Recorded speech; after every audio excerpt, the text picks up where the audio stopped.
Hello everyone. इस video के अंदर हम लोग इलेक्ट्रिक फील्ड को समझने वाले हैं।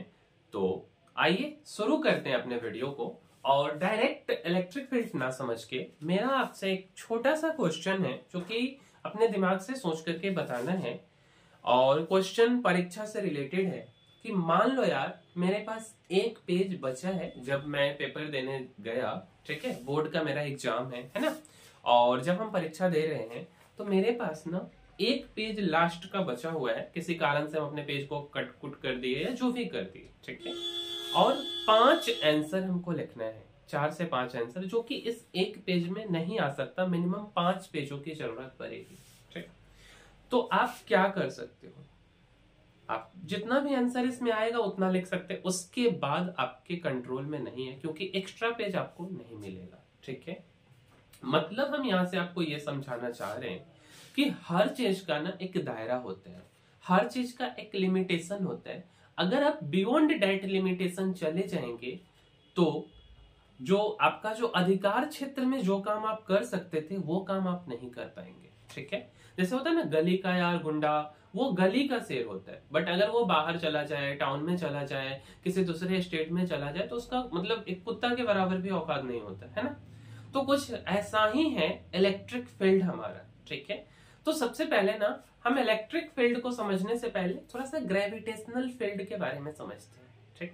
जैसे मान लो यार हम लोग ना जिस पृथ्वी पे खड़ा है वो पृथ्वी हम यहाँ बना दी, ठीक है। और 2-3 बच्चे पृथ्वी पे खड़े हैं और यार भगवान से ना एक बच्चे को उसमें से वरदान मिलता है कि यार जो ग्रेविटेशनल लॉ है, ठीक है, जो अर्थ किसी चीज को खींचता है ना, मतलब कोई भी चीज अगर आप फेंकोगे तो वो नीचे आ जाएगा। तो एक बच्चा को उससे भगवान से ना मतलब वरदान मिलता है कि वो अगर बॉल को फेंकेगा ना तो वापस बॉल नहीं आएगा। बाद बाकी जो बच्चे हैं तो जैसा ग्रेविटेशनल लॉ फॉलो करता है वैसा ही होगा। तो क्या होता है कि एक बच्चे के पास जितना शक्ति होता है उस शक्ति से ये बॉल को फेंकता है और बॉल ना पुनः पृथ्वी पे लौट करके चला आता है। एक दूसरा बच्चा होता है, सेकेंड बच्चा, उसके पास भी बॉल है और वो बॉल को फेंकता है, बॉल वापस पृथ्वी पे आ जाता है, ठीक है। बट एक और बच्चा होता है जिसको कि भगवान से वरदान मिला हुआ है, ठीक है। तो भगवान से वरदान मिला है तो ये जब बॉल फेंकेगा तो वापस नहीं आएगा। तो इस बॉल के साथ क्या हुआ, तो ये जो आप ब्लैक कलर का सर्कल देख रहे हो ना, ये पृथ्वी का अधिकार क्षेत्र है कि अगर इनमें से किसी भी जगह पे बॉल फेंका जाएगा तो वापस आ जाएगा क्योंकि ग्रेविटी वहां पे लग रहा है, ठीक है। क्या लग रहा है? ग्रेविटी लग रहा है। बट अगर आप इसके बाहर फेंक देंगे तो बॉल कभी नहीं वापस आएगा क्योंकि ये पृथ्वी का अधिकार क्षेत्र खत्म हो चुका है, ठीक है। तो जो तीसरा बच्चा जिसको भगवान से वरदान मिला है, तो वरदान इन द सेंस क्या है कि उसके पास बहुत ज्यादा ताकत है और उस ताकत से बॉल को फेंका है और ये पृथ्वी के ग्रेविटेशनल फील्ड के बाहर चला गया है, मींस पृथ्वी के अधिकार क्षेत्र से बाहर चला गया, तो पृथ्वी इसको नहीं खींच पाया। कुछ ऐसा ही है इलेक्ट्रिक फील्ड, क्योंकि हमारा जो मेन गोल था इस वीडियो में इलेक्ट्रिक फील्ड को समझना था, है ना।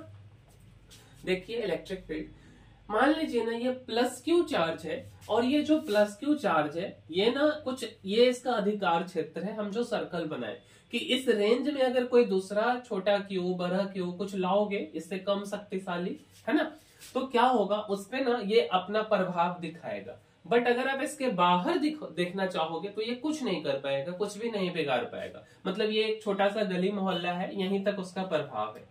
तो हम क्या करते हैं ना, प्लस क्यू के रेस्पेक्ट में इस जगह पे बाहर में माइनस क्यू रख देते, तो इस क्यू के कारण इस पे कोई फोर्स नहीं लगेगा, फोर्स हो गया हमारा 0। क्या हम सिर्फ माइनस क्यू को क्यों रखते हैं, प्लस क्यू को रख देते। मान लीजिए हम कहीं यहाँ पे प्लस क्यू रख दिए तो इस क्यू से इसका कोई लेना देना नहीं, यहाँ भी फोर्स 0। बट हम क्या करते हैं अंदर में ना छोटा सा माइनस क्यू रख दिए अधिकार क्षेत्र में, ये पॉजिटिव नेचर का ये नेगेटिव नेचर का, तो ये नेगेटिव वाले चार्ज को क्या करेगा, ये अपनी तरफ खींच लेगा। अगर हम यहाँ कहीं भी रखेंगे तो भी खींच लेगा, है ना। अच्छा, उसी तरीके से अगर हम प्लस क्यू को कहीं यहाँ रखें, यहाँ रखें, यहाँ रखें, कहीं भी रखें तो रिपल्सिव फोर्स लगेगा, दूर भगाएगा। क्यों? क्योंकि ये प्लस क्यू का क्षेत्र है, प्रभाव क्षेत्र है, और इसी फोर्स को हम क्या बोलते हैं, बेसिकली इलेक्ट्रिक फील्ड बोलते हैं। तो हम इसको कैसे लिखते हैं कि electric field is a space or region around a charged particle plus q within which a force would be exerted on other charged particle. मतलब क्या बोले कि जो इलेक्ट्रिक फील्ड है बेसिकली वह एक रीजन है या एक स्पेस है, किसके द्वारा बनाया गया, तो किसी एक चार्ज्ड पार्टिकल के द्वारा।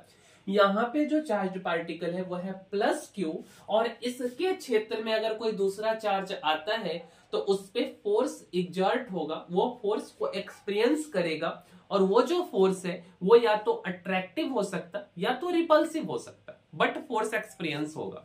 तो इसीलिए हम लोग क्या बोले कि electric field is a space or region around a charged particle within which a force would be experienced या would be exerted on other charged particle। ठीक है, तो यही है हमारा इलेक्ट्रिक फील्ड। ठीक, मिलते हैं अगले वीडियो में, तब तक के लिए धन्यवाद।